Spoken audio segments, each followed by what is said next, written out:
कि आज कहानी बताने जा रहा हूँ दोस्तों, जो भाई पूरे परिवार को जो कि एक खत्म कर डालता है।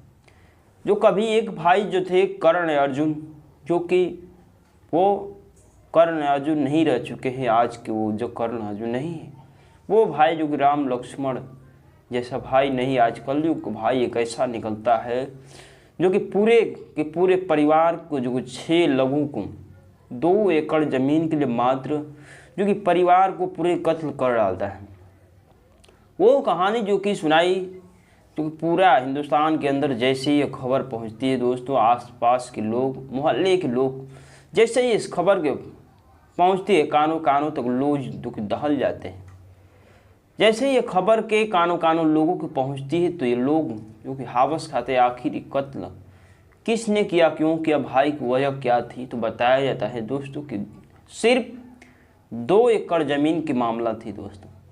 2 एकड़ ज़मीन के लिए भाई जो कि चाहता था कि हमारे नाम जो कि किया जाए, लेकिन वो भाई, वो छोटा भाई जो था, छोटे भाई के साथ पूरे फैमिली रह रहा था, पिता और माँ। लेकिन जो बड़ा भाई था थोड़ा, जो कि वो रिटायर फौजी था, जो कि एनिमल अटेंडेंट के रूप में नौकरी में कर रहा था, फौजी के रूप में, जो कि अभी रिटायर हो चुका था। लेकिन इसी बीच उस भाई के मन में कुछ ऐसा आता है, उस भाई ने पूरे परिवार को, छोटे भाई का जो कि कत्ल कर देता है उसी रात। जो कि आइए उसी भाई की कहानी बताने जा रहा हूँ दोस्तों, और सुनेंगे तो आपकी भी रोंगटे खड़े हो जाएंगे। अब नमस्कार, मेरा नाम है जेवी शर्मा, आप देख रहे हैं राजधर्म 543। प्लीज़ मेरी चैनल को सब्सक्राइब कीजिए दोस्तों, और एक कहानी के साथ एक भाई, कलयुग का भाई कैसा होना चाहिए। आइए, हरियाणा एक राज्य पड़ता है दोस्तों। हरियाणा के अंबाला शहर, अंबाला के एक नारायणगढ़ रायपुरानी सीमा रतौर गांव में जो कि रविवार के दिन था, जो कि 21 तारीख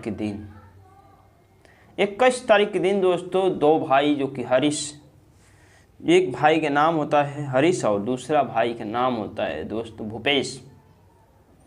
भूपेश जो कि पेशे से जो कि रिटायर फौजी था, जो कि पहले फौज की नौकरी जो कि कर चुका था, एनिमल अटेंडेंट के रूप में जो कि उसकी नौकरी जो कि वहाँ पे सर्विस कर रहा था। लेकिन वो पहले जो कि बताया जाता है कि वो नौकरी से जो कि रिटायर हो चुका था, जो कि भूपेश रिटायर हो चुका था, जो कि घर में भूपेश था और जो कि उसकी पत्नी थी, और दूसरा भाईजान जो था, जो दूसरा भाई हरीश कुमार, जिसकी उम्र 35 साल।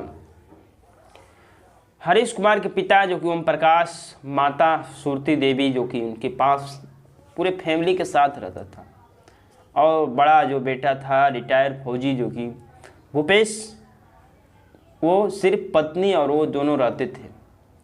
बताया जाता है कि भूपेश और हरीश के साथ कुछ विवाद चल रहा था, और माँ के साथ और पिता के साथ,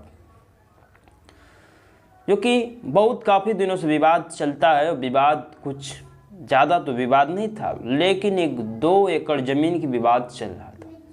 उस ज़मीन को, विवाद को जो कि हरीश के माता पिता हरीश के साथ रह रहे थे, और जो कि भूपेश जो कि अकेला रह रहा था अपने परिवार के साथ, जो कि इसी बीच इन दोनों के बीच काफ़ी विवाद बढ़ता जा रहा था। 2 एकड़ ज़मीन की बात थी, लेकिन 2 एकड़ ज़मीन वो जो कि अपना भूपेश नाम कराना चाहता था पिता से, लेकिन वो पिता जो कि नाम नहीं कर रहे थे, जो कि बता रहे थे पिता कि हमारे चले जाने के बाद अपने दोनों भाई आप इस हिस्से को बंटवारा कर लेना, जब तक हूँ मैं तब तक उस हिस्से को बंटवारा नहीं दूंगा।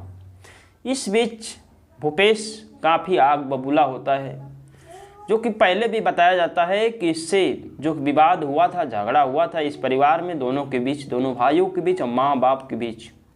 लेकिन पहले तो विवाद सुलझ गया था, इसी बीच उस ज़मीन को लेकर के काफ़ी झगड़ा टकराव होता है दोस्तों।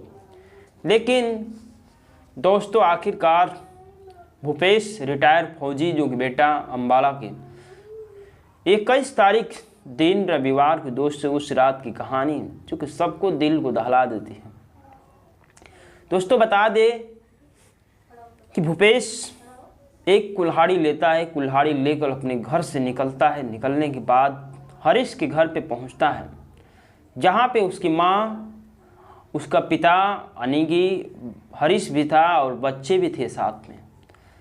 लेकिन बच्चा जो कि बताया जाता है दोस्तों कि वो कुल्हाड़ी लेकर भूपेश आता ही अचानक उन लोगों पे हमला कर देता है। हमला करता है, बताया जाता है कि बच्चों को, हरीश को जो कि कुल्हाड़ियों से काट देता है दोस्तों। ऐसा काटता है कि जो कि देखने वाले रूह कांप जाता है दोस्तों। हर एक कर करके 5 लोगों का मर्डर कर देता है दोस्तों, और सभी लोगों का गला बारी बारी एक एक करके काटता है। इसी बीच जो कि सोनिया नाम की जो युवती थी, उस घर की बहू थी, हरीश की पत्नी थी, वो खाना बना रही थी। वो खाना बना रही थी, जैसे ही आवाज़ सुनती है, हलचल की आवाज़ सुनती है, तो जो कि हो सकता है शायद कि बच्चों खेल रहे हैं चाहे रो रहे हैं। इसी बीच जो पत्नी पहुंचती है खाने के छोड़ करके, जो कि अभी गैस पे खाना बना रही थी दोस्तों, रोटियां जो कि तवे पे थी, जो कि दाल भी बैठाए थे। बताया जाता है दोस्तों जैसे ही खाना छोड़ के वो बाहर पहुंचती, देखती है ये जो कि पूरे लहूलुहान, जो कि देखने के बाद उसकी माथा चकरा जाता है दोस्तों। अब जाती है अपने पति और बच्चों को बचाने के लिए, लेकिन दोस्तों उसको भी भूपेश ने काट देता है, जो कि उस कुल्हाड़ी से उसकी भी गर्दन काट देता है। गर्दन काटने के बाद जैसे ही पिता भी आते हैं, पिता को भी जो कि बताया जाता है दोस्तों कि पिता को भी घायल कर देता है, जो कि पिता घायल होते हुए जो कि भाग जाते हैं कुछ दूर पे। और माँ को भी उस समय जो कि बताया जाता है कि माँ भी गई थी बचाने के लिए, लेकिन माँ को भी मौत के घाट उतार देता है। बताया जाता है टोटल जो कि मौत जो कि 6 कर चुका था, 6 मौत को जो कि हवाला दे चुका था। देने के बाद सोचा कि आखिरकार इन लाशों का क्या किया जाए, छिपा दिया जाए या तो कुछ कर दिया जाए। इसी बीच कत्ल करने के बाद दोस्तों क्या करता है कि मिट्टी का तेल रखा हुआ था, जो कि पेट्रोल रखा हुआ था, उसी से उन सारे लोगों को शरीरों पर छिड़कता है, जलाने की कोशिश करता है, जो कि आग लगाने की जो कि कोशिश करता है। लेकिन पिता जो कि घायल अवस्था में जो कि अस्पताल के लिए पहुंचते हैं, पीजीआई जो कि चंडीगढ़ के लिए पहुंचते हैं। लेकिन पहले पुलिस को फ़ोन कर देते हैं कि पूरे परिवार को, अपना भाई को जो कि भूपेश कत्ल कर डाला है, मर्डर कर डाला है। इस बीच पुलिस जो कि जिस समय जलाने की कोशिश भूपेश कर रहा था, उसी समय पुलिस वहां पे पहुंचती है। बताया जाता है कि 10:30 बजे के करीब लगभग ये भूपेश जो कि सभी लोगों का मर्डर कर चुका था। मर्डर करने के बाद ये जलाने की कोशिश करता है। उसी बीच दोस्तों पिता जो कि फ़ोन कर चुके थे, फ़ोन पुलिस को कर चुके थे। पुलिस जैसे ये जलाने की कोशिश करता है, वैसे ही पुलिस तुरंत इसको आती है, वहाँ पे गिरफ्तार करती है। गिरफ्तार करने के बाद वजह पूछने लगती है, तो वजह में बताता है दोस्तों कोई 1-2 एकड़ ज़मीन थी, जो कि उस ज़मीन को लेकर दोनों भाइयों में विवाद हुआ करती थी।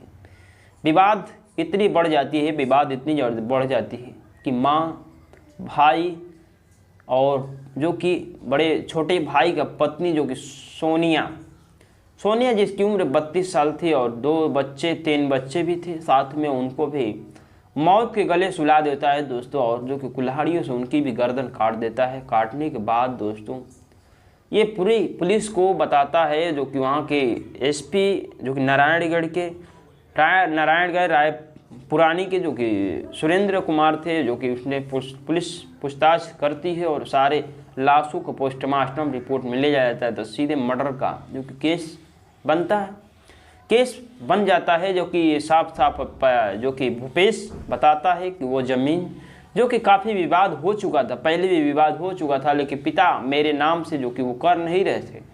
पिता कह रहे थे कि हमारे जाने के बाद ये ज़मीन का बंटवारा होगा, लेकिन इसी वजह से ये भूपेश काफ़ी जो कि आग बबूला हो चुका था उससे दिमाग में। बताया जाता है दोस्तों कि भूपेश बताया जाता है कि गांव में किसी लोगों से बनती नहीं थी, हमेशा किसी न किसी लोगों से झगड़ता था और एक अलग ही किस्म का आदमी था जो भूपेश।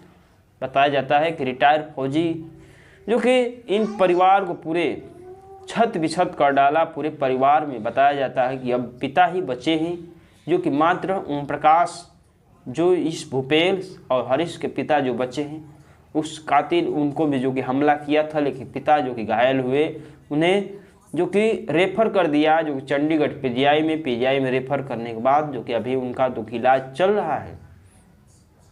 इस तरह से एक भाई का रिश्ता, आखिर ये कलयुग का एक ऐसा रिश्ता है। शायद इस भाई के लिए क्या कहना चाहते हैं दोस्त। एक भाई जो कि वो भी भाई था जो राम लक्ष्मण, जो कि एक मृत अवस्था में जो कि राम बन के अपने भाई के लिए कितना जो कि सहयोग किए थे। लेकिन आज के भाई एक ऐसा दौर में निकला कि भाई ने भाई को, पूरे परिवार को कत्ल के हवाले कर देता है और पूरे मर्डर कर देता है। इस भाई के लिए आप क्या सोचते हैं? एक भाई जो कि कलयुग का भाई, एक भाई जो कि रिश्तों का भाई, और दूसरा भाई जो कि पूरे महाभारत खड़ा कर देता है। जय हिंद, जय भारत दोस्तों। और मेरे वीडियो को लाइक कीजिए और शेयर कीजिए।